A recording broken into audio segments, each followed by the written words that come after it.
¿Sí? Ahí está, profe, Simón. Vamos, Pero no, ya van a poner algo. Ah, sí.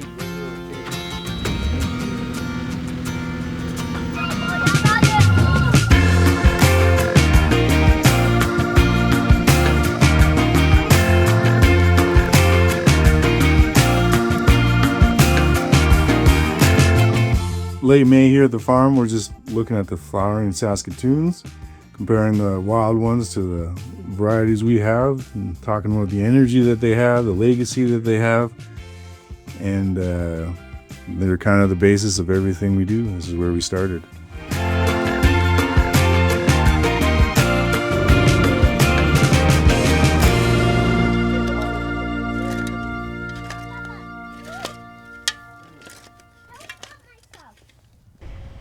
That's why my sister wanted to do her wedding next week. So she'll have this backdrop to her wedding, all Saskatoon flowers. She's born May 28th, so it's always, the Saskatoons are always flowering at that time. But just a little early. Just starting to open up. This is the upper orchard. Down below is the first orchard we planted. This is where we kind of do most of our U-pick, but yeah, I don't know, Saskatoons are funny. My dad, they just never, they're still kind of niche even after 30 years. They're still kind of wild, right? They're just still a wild plant. All the selections are still, you know, this is Northline. The other varieties you have are Smokies. There's no breeding work. And there's basically very little breeding work ever done on them because of the way they pollinate.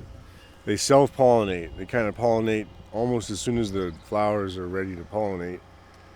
So that helps with not needing pollinators. It makes them hard to breed. So it's basically just selections are the varieties that we use. People, you know, in the past have selected ones that have nicer fruit and better habits and all that. But it's still kind of wild, right? Like they're not, you know, like blueberries where there's varieties for specific things. And yeah, the wild ones are probably flowering. We could go check those out down at the river. And we can see the flowers, compare them.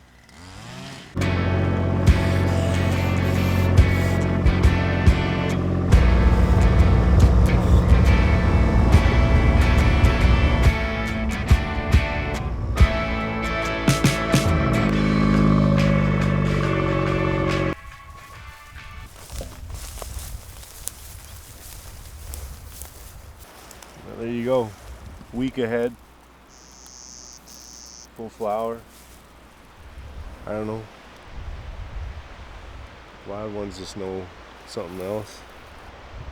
Right by the river here, you know, this is what I think the Bow River is named after, because the Blackfoot would make their bows out of the Saskatoon wood.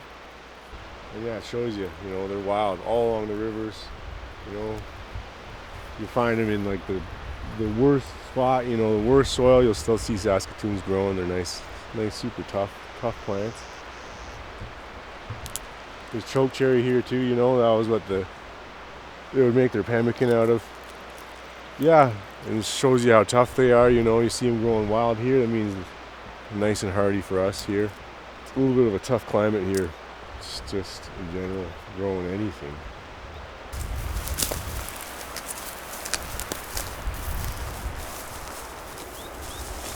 Another crazy tough plant. These guys are just coming out. That was another one they put in pemmican. I like chewing the seeds, you know, they get that almond flavor. That's what the Blackfoot would do too. They would crush the seeds into the pemmican, you know. It's kind of grainy, but then it gives it that nice, you know, it gives it that nice almond flavor.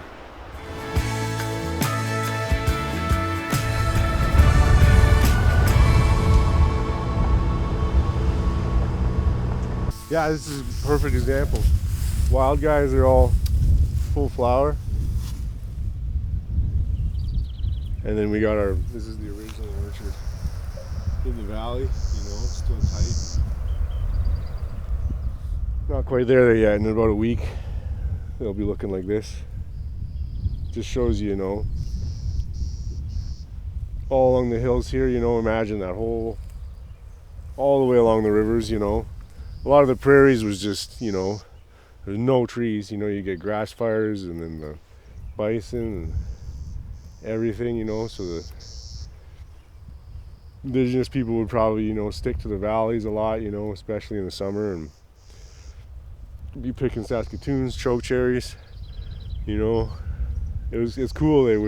They would follow it, you know, down Lethbridge, a little bit warmer areas, you know, the Saskatoons would start ripening earlier, and they would just follow them up the rivers as they ripen, you know, depending on the areas.